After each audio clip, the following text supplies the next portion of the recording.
I made it pretty far, all things considered. Thanks for your applause. Still, every time I close the door and another won't open, I get this panic that my life is now on pause. The dark gets cleared, the board's been cleaned. There's nothing left on my screen. The plate is empty, so it seems. Now is the time to ask, okay, what's next? This was fun while it lasted, nothing comes to you asking. So I'd really like to know what's next. Around the corner, down the street, whatever's meant for me to meet. I'm waiting for it anxiously, so tell me please, what's next?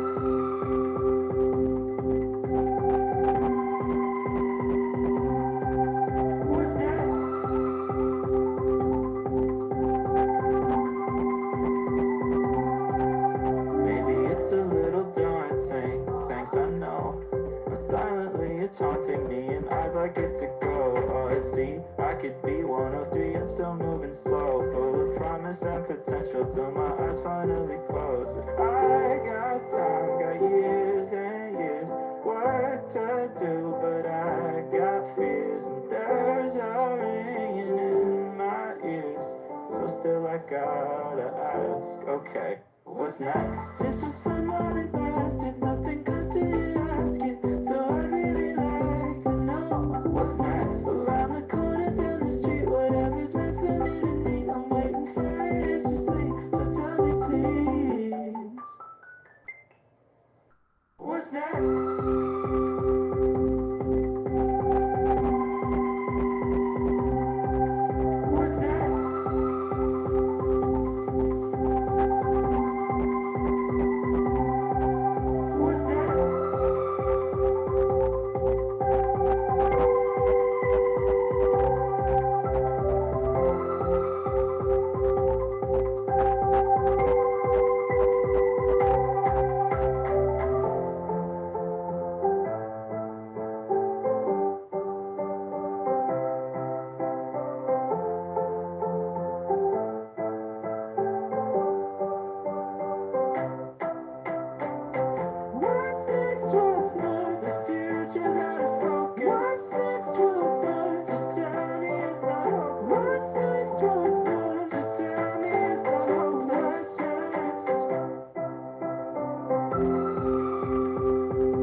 Good afternoon or good evening, wherever you may be in this beautiful, transformative, warming planet of ours. This is Metaphysical Mocha Mondays.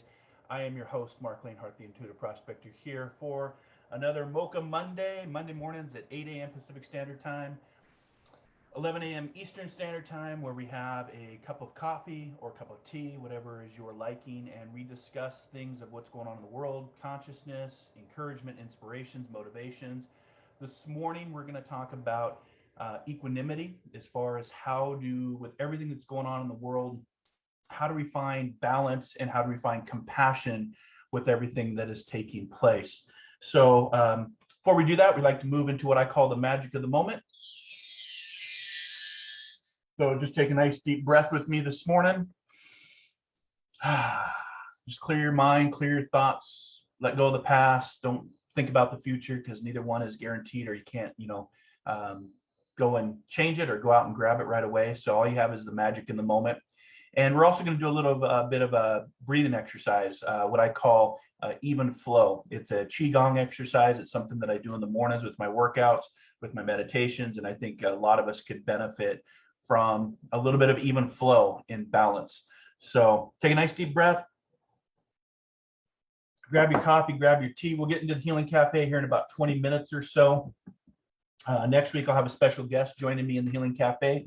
So she's going to be doing animal readings. So if you want to come back next week and join me for Mocha Mondays, and then this show ends and streams over to my YouTube channel, and then we come back for the Healing Cafe, where that is direct messages, readings. We'll be featuring animal readings next week with Heidi, who is she was in my development group for over a year, and she's gone out on her own and really kind of seeking her way as a prospector. And she'll be here in the Healing Cafe doing live animal readings with your loved ones or your fur babies, which people love their fur babies. So hope you had a good weekend. It is Monday morning. Yesterday was the Lionsgate 8/8. So that means that today is August 9th, which means the Lionsgate is a very big energy portal, if you will. It's a very big shift of consciousness, planet alignment, but it's a day of manifestation, bringing through successful things. Yesterday would be the great time to start something new. Maybe it's a new book, maybe it's a new retreat, maybe it's a new career, maybe it's a new relationship, if you will. And that was yesterday. It's called the Lionsgate. We talk about it every year on 8/8, and 8 is the power of manifestation. I know the number because I'm a life path 8 in numerology. 8, infinity. I have it right here on my desk. And again, just check out, if you're not familiar with the Lionsgate, check it out, because it's a really great time to shift from our consciousness and what we want to manifest and how we want to proceed forward. So I'm manifesting a little bit of Cabo. I'm kind of missing our place down in, we have a place down in San Jose, Los Cabos, which is up from Cabo San Lucas. So if you know El Arche, this is El Arche, some great surfing on the Pacific side and on the Sea Cortez side. And so I was kind of manifesting like, boy, it'd be nice to be in Mexico right now, San Jose, Los Cabos. But today in Seattle, it's a little cloudy. We're getting ready for a heat wave. There's a humidity. We get this marine layer that comes over, and there's kind of this humidity, which I don't like humidity. That's why I got the fan on. But we've got a heat wave coming again. So it's been really interesting weather this year, because we dropped down into the 60s, 70s last few days, and then starting at the end of this week, we're going to jump up into the mid 90s. And again, those fluctuations can be really hard, not on people, but also on our infrastructure. So let's talk real quick about just breath work. With everything that's going on in the world, I wasn't sure what I was going to talk about this morning, and I never really do with my shows. There's no script, or I don't have anything to follow with my shows. It's kind of, well, it's not kind of, it is improv, and I kind of just sit and I do my workout in the morning, and then I meditate, move Master Grogu to the side. He takes over the mat when I'm not on there, and then I, kind of just sit for a second and just kind of tune in to what's going on with consciousness, with society, kind of seeing what the future vibrations hold. And the one thing that I've really been kind of paying attention to is, one, this pandemic is, causing a lot of concern and a lot of uncertainty. And that's what, life has been. We have a history of uncertainty and violence and fear in our culture. And the word that really sprang to mind was equanimity. And equanimity is Latin, and it's for aquanimitas. And what equanimity, it's something I learned about in a workshop a couple of years ago, because I do the Qigong and I do, the even flow, which we're going to work on today to help you with kind of balancing. But equanimity is, it really means just, if you break the word down, like I said, in Latin, it's aquanimitas. And aquas means mind or soul, or even. So aquas is even, and animus is mind or soul. And then you put the words together. Equanimity is how we pronounce it today. But really, it's what we call a state of psychological stability and composure, which is undisturbed by experience of an exposure to emotions, to pain, or other phenomenon that may cause us to lose the balance within our mind. They say that the virtue and value of equanimity is extolled and advocated by a number of major religions, ancient philosophies. Hinduism, it's called, in Hinduism, it's called, I have it like Samatavam or Samatha. It is a culture of Hinduism. I know in the Bhagavad Gita, I don't know if I'm saying that right, which is the yoga book, equanimity can also be called yoga. So It has a couple different, based on the religion, based on the culture, but it's cultivated through meditation, really. And the reason I'm bringing it up this morning is it just feels like with everything going on in the world, there's a real unbalance taking place. There's a really a transformation and a change taking place. Like I said, we've been in this pandemic now for over 18 months, 20 months, and I'm just kind of looking at the numbers because I work in healthcare, and so I believe in vaccination. I believe that there's certain times that you should get vaccinated in history, and that's one of these times to actually help control the flow of this virus, which has variant, which is causing the uncertainty, and we're seeing breakthrough cases with people vaccinated. And just looking at the latest news, I always kind of what I do is I get up, I also look at, see what's trending. I look at the CDC as far as, latest news. I use an app called Smart News, so I don't follow cable news or, news channels, if you will. And let me see here. So right now, based on coronavirus, we have 35 million confirmed cases. Deaths in the United States, there's 616,830 people that have transferred over. Globally, we're at 4.2, almost 4.3 million, and over 202 million cases of coronavirus. So it's going to be with us for a while because it's going to keep morphing and variant because we don't have a cure for it, and we can mitigate it through vaccinations and mask wearing, of course. But we're in this state of, especially here in the United States. I can't speak to all countries, but here in the United States, we're in this this culture of divide and not thinking of public health as a community standard, but kind of political standard, which is unfortunate because there's a lot of people that are transitioning into the spirit world that really didn't need to transition. I kind of follow the death rates, I follow the caseloads, I also follow what's going on with the suicide rates in both the adult and younger generations, because the suicide rates tell me a lot. There's that's a trend that I've been following ever since I was impacted, with I have had 2 family members and a friend commit suicide. And so I kind of, track that to see how society, because it's a direct representation of what's going on in society, and all the numbers are up. Mental health, mental crisis, suicide. So, the one thing I do like to promote on my platforms of positivity is the suicide prevention lifeline. 273, I need more coffee, talk, 1-800-273-8255. You can also go online at suicidepreventionlifeline.org. But I love it because it's free, it's confidential, it's always available. You can help a loved one, you can help a friend, a coworker, yourself. You should always, talk when you're having a mental health crisis. And we're seeing that with everything going on, from the politics to the pandemic to the global warming to the uncertainty of, this new variant. But there was something that, a quote that came to mind, and this is talking about today's message of equanimity, which is finding balance in the mind. Because, if you're an empath like me or a sensitive like me, and you've learned how to, it's like, how do you give a damn without being overloaded by giving a damn, without being with your empathy and, kindness and compassion, which is a big part of the spiritual path. But how do you not get overloaded by that? How do you balance between that?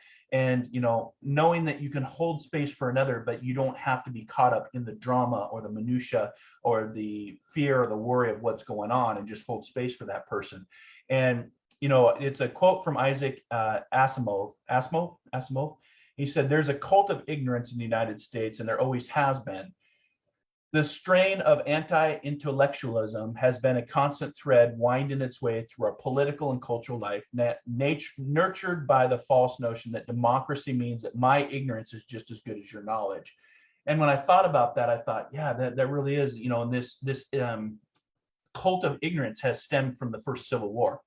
And you guys know, if you follow my work, I personally believe that the United States of America is heading for a national divorce. We're going to go the way the future looks to me is there's 2 different ideologies based on this pandemic, based on being vaccinated, not being vaccinated. And we're going to start to see rules where people have to be vaccinated. And if you can't eat in the restaurant, you can't go to the concert, you can't fly in the plane. And what that's going to do, it's going to create a new culture of people that want to live in their own democracy, if you will, their own rules, their own behaviors without having to follow. And that's going to split just like what the first Civil War did based on slavery and the economy of slavery, where 7 states said, no, this is our way of life. And that has never really changed since the first Civil War that ended in 1865. So this ideology, this belief system, this culture is still there. And we've just seen it more evolve in the last 4 years, where we're really seeing a fight of democracy versus autocracy, because democracy is slow to get things and meet in the middle, and it doesn't always, is not a timely thing, where autocracy is get stuff done and don't worry about the mannerisms or don't worry about the moral code. And I really see that really starting to carve out. And maybe that's the way that it needs to go, for people to be happy and try to meet people where they're at, that equanimity, trying to find balance. Because, who am I to tell somebody what their life should be or shouldn't be? But I can say that, when it comes to public health, it's everybody, because the virus doesn't care who you support or who you voted for. It wants a body, it wants a host, and it's getting smarter.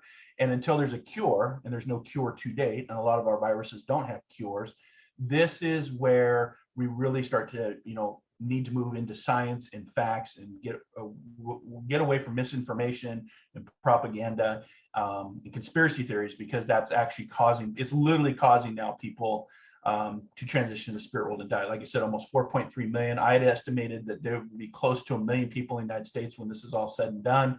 And I said closer to 6 or 7 million worldwide when this is all finally mitigated or there's a cure. But like I said, most viruses don't have cures, and we're going to have to find a way to live with this virus in our gene pool in our society, and find a way to either vaccinate and mitigate and herd immunity around it, or we're just going to have these continues 1 step forward, 2 steps back, like we're seeing with the Delta variants. And we're now seeing what we call breakthrough cases, where people, just in the last 24 hours, I know 2 people in my personal circle, 2 friends, where both their family members tested positive for COVID, and they were both vaccinated, fully vaccinated. So that's what we're calling the breakthrough cases, where we're seeing where people that are vaccinated are becoming sick with COVID and transmitting. So that tells me the virus is becoming smarter and learning to adapt. So this is where we have to really start working together. And I had long forecasted the great coming together. And maybe this is what it looks like, maybe what it is. Maybe there's this great divide, and a national divorce is what I call it, or a next second civil war. But maybe that's what needs to take place to bring people back together, so the whole or the majority of the community can move forward. You're always going to have that 70-30 split. History teaches that. If you go back and learn from history, even during the polio vaccinations of the 1930s, the great influenza flu of the 1918 to 1920, which was 2 years of the great, what some would call the Spanish flu. Learn from history, because you'll realize that there's always going to be a section of the population that will always go against the grain and will always support somebody that's in the wrong. That's the fact. That's the history of it. But what you can do for your own balance and for your own journey, and this is something that I work with to help with my mental health and my mindset and my attitude and my thoughts and my words, because your thoughts become your words, is to find balance through equanimity. And like I said, equanimity ranges from Judaism to Christianity to Hinduism to Islam to Krishna. I mean, it has different yoga, sutras. I just look at it just as the basic of, it's really just the psychological stability of how we navigate all of the chaos that is in our world. And there's a lot of it. And the one thing that's helped me is, from a self-help standpoint, because that's what I do now as a life coach, as a psychic, as a medium, as a consultant, as a counselor, is to help people get through and find the diamond within. And the best thing that I've found when it comes to equanimity is your greatest power is how you respond to your external environment. You can't control the external environment, even though the ego wants to. Trust me, I tried for years and it was miserably slapped in the face and humbled. And my mantra today is be humble or get humbled, because I've been humbled so many times. And equanimity has through mentorship and spiritual development and the understanding of this role, I found that equanimity has brought me balance, to have compassion, to have kindness, to have empathy, but not be overwhelmed by it, especially with the things that I see coming, the spiritual burden of what I call, where we're, for some of us that are sensitive or empathic or psychic or see, we work from a different energy, a different dimension, if you will, the fifth dimension. The third dimension is here. We're in a third dimensional reality of mass and energy and the laws of physics as we understand them today. And for those of us that can tap into other resources, just like using our different senses, we have a sense of knowing, or we have a sense of seeing. I always remind people of Gene Roddenberry from Star Trek. He was a seer, and what he wrote about when it comes to Star Trek, a lot of his science fiction of the time has now become science fact. Even just the things, the tricorder, beam me up, Scotty, that stuff that will eventually come into our reality. And I always kind of have long wondered, does life imitate art, or does art imitate life? And why is that? But he was a seer, and he could see into the things of what were coming. And they never, turn out 100% of how we see them, but we get a vibration, we get a feel, we get an understanding. And I call that the spiritual burden, because I don't want to see continued violence. I don't want to see people die. I don't want to see people live in fear and unhealthy. But that is where equanimity comes into play, and how you can find balance is through the power of breath. So Qigong is something that I started years ago. I went through, for those of you that follow my work, you know that I lost both my brothers, one to murder.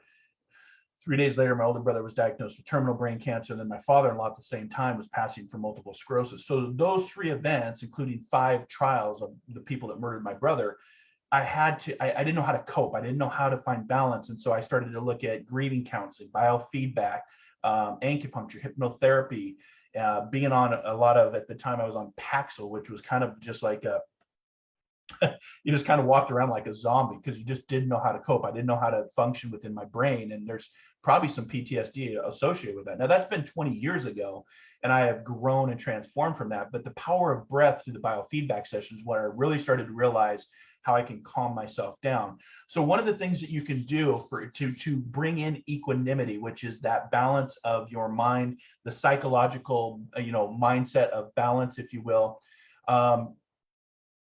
Excuse me, I need some more coffee here.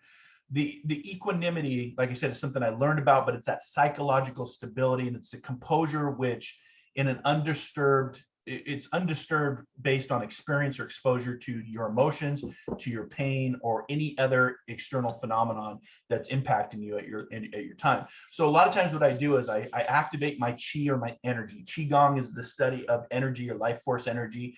Qigong is the mother of Tai Chi. This morning I did a little bit of Tai Chi on my mirror, my workout. But what we can do is we can activate our chi, which is our life force energy, because we're spiritual, energetic beings first, here having this human experience of pain and consciousness and equanimity of trying to find balance. So you activate your chi, take a deep breath in, bring your hands apart, bring them back together. And what you can feel is your actual energy. So we activate our chi, we feel our chi. Now my chi is pretty open because I already meditated early this morning and did my Tai Chi and some exercise. So my energy is about right here, and it can feel like 2 magnets repelling. There's a little pressure here when you kind of close in on it, or it might feel like little pins and needles on your palms. But what you do is you activate your chi, you feel your chi, and then you kind of open it up and you kind of live your chi so you can kind of experience today, because all you have is today. That's why I always, talk about carpe diem. But one of the things you can do on even flow, you can do this sitting down in your chair. It's very easy. And all you need to do is just rest your arms, and just to get the flow of your energy, just raise your arms up and open up overhead, arch your back. And as you come back in, you breathe in. And you go into a ball, and you actually kind of squeeze into this ball. And all it is a series of repetitions of squeezing. You can squeeze your entire body just sitting down. And then as you open back up, you make that circle, the circle of life, and you open back up.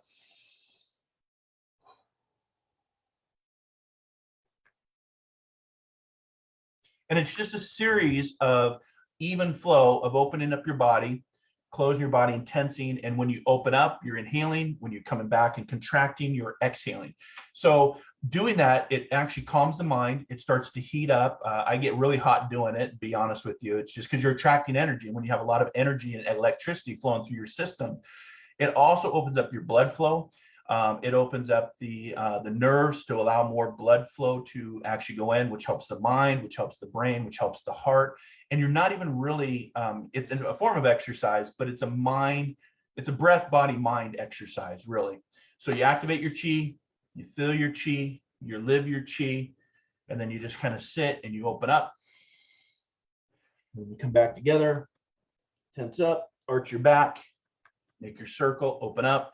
And that's all that is. It's called even flow. And there's over 5,000 different exercises that you can do. And by just doing that, breathing in through the nose, out through the mouth, the power of breath, which doesn't cost anything, not yet. Anyway, they're not charging for air that at last I checked. They're charging for water, but not air. That series of even flow can really help you with calming the nervous system, homeostasis, that balance between fight or flight, because the nervous system is usually in one or two based on the external environment: fighting, flighting. Don't want to deal with it, going to fight up and stand against it. You get into homeostasis, which is a medical term for even flow or balance.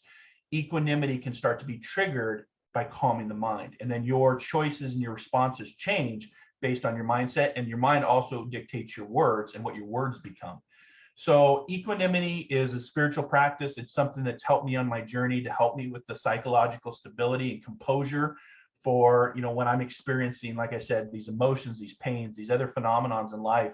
And it brings balance to the mind. And it is a form of meditation. People think you have to be, sitting in a certain pose on a mat and wearing certain clothes to meditate. No. Power of breath, the power of meditation can come in different forms. And if you want to get to this balance, this equanimity of your journey, then start with the power of breath. Soma breath work is really powerful. Wim Hof breath work is really, really powerful and transformative. It's helped me. So if you're in a state of, maybe you've lost somebody and you're grieving, you're going through the grieving process, or maybe you have had somebody that has passed from COVID, or somebody that has committed suicide. These can be very overwhelming experiences. And I speak from firsthand experience because I've experienced all of them now. And what helps me to cope and to have compassion and kindness for others without being overwhelmed as a sensitive, as an empath, is to have equanimity. And that, again, that's daily practice, meditations, exercise, good sleep, good rest, good hydration, good diet, the friends and the energy you keep on your daily journey. If you're surrounded by chaos, then of course your body's going to respond to that chaos. And if you don't have any boundaries or you don't have any barriers, and you don't have any guides, then of course the body's going to take that in. And stress is a real killer. It's the number one killer of us all. And over time, that stress has an impact on the nervous system, the heart, the brain, and it's all interconnected. So breath, body, mind, great, called even flow. And you just take your arms and you sweep them up. As I cough, you sweep them up. Take a deep breath in, and then you bring them back together. Bring your elbows together and kind of go into a ball. And you squeeze that tension, and it's a tension release meditation as well. And then you bring your hands to the circle of life and you open back up. Series of this, and do this as many times as you like. And there's, like I said, if you follow Tai Chi or Qigong or karate or yoga, these are really good moves for the nervous system. And again, start thinking with your exercise, not just of the physical body, because there's a mind, there's a mental health, and there's an energy standpoint. So activate your chi, feel your chi, live your chi. And through that you'll develop equanimity, and your journey becomes, I'm not saying your journey becomes easier, I'm saying your journey becomes more manageable. So you can look up equanimity. There's a lot of different things. I teach on it.